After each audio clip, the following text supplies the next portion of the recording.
Hi, I'm Dr. Leila Ibrahim, pediatrician at the Royal Children's Hospital and one of the doctors working in our respiratory infection clinic, which provides testing for COVID-19. Today I'm going to talk about the latest RCH poll on COVID-19 and things that may be stopping parents from getting their child tested. It's been a tough time since the pandemic began, particularly in Victoria, but it was great to learn that COVID-19 testing is top of mind for parents, with 79% understanding how important it is to get their child tested if they're unwell, and more than 83% knowing where to take their child for a test. Getting tested as soon as you notice any symptoms and isolating until you receive a negative result and are well is one of the best ways to stop the spread of COVID-19. However, there are a number of concerns that may stop parents and carers from taking their child to get tested. The leading concern parents have is about pain and discomfort, with almost 3/4 of parents having worries that the test may be stressful, painful, or uncomfortable for their child. And as a parent myself, I understand these concerns. In fact, most parents who had a child tested told us that the experience was either not at all or only slightly distressing for their child. There are a number of strategies you can use to ease anxiety in your child and make it more comfortable, including holding them on your lap, talking about the test calmly before you get there without too many descriptions. We even have a video of what a swab is like from a child's perspective that will be helpful to show them.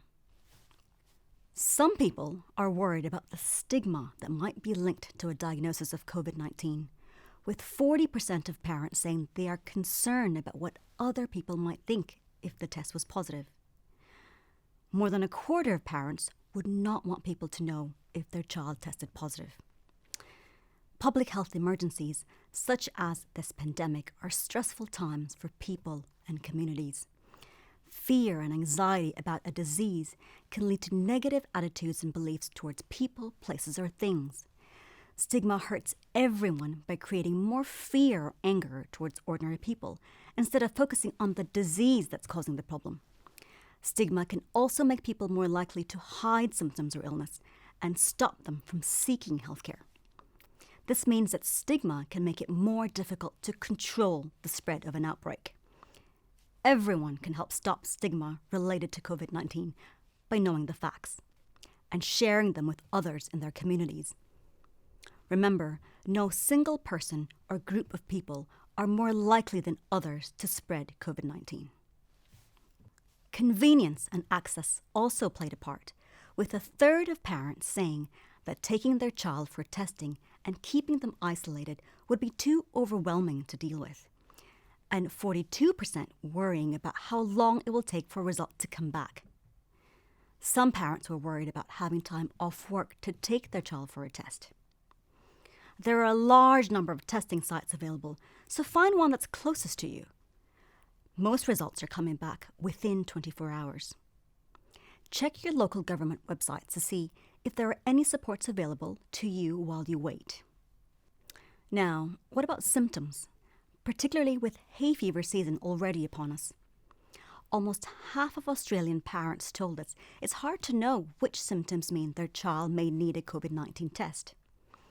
If your child has fever, chills, or sweats, cough, sore throat, shortness of breath, runny nose, or loss or change in sense of smell or taste, it's important you take your child to go get tested at your nearest COVID-19 testing center. Even if you think it may be hay fever or the common cold, testing is critically important in stopping the spread. We don't know how long COVID-19 will be around for. Hopefully, not for much longer. We do know that one of the most important ways we can all help to stop the spread is by ensuring we take our children and ourselves to get tested as soon as we have symptoms and then isolating until we are well and have a negative test result. Thanks for doing your part to stop the spread of COVID-19. If you found this video helpful, please share it with your family and friends. Stay safe, stay well, and thank you for watching.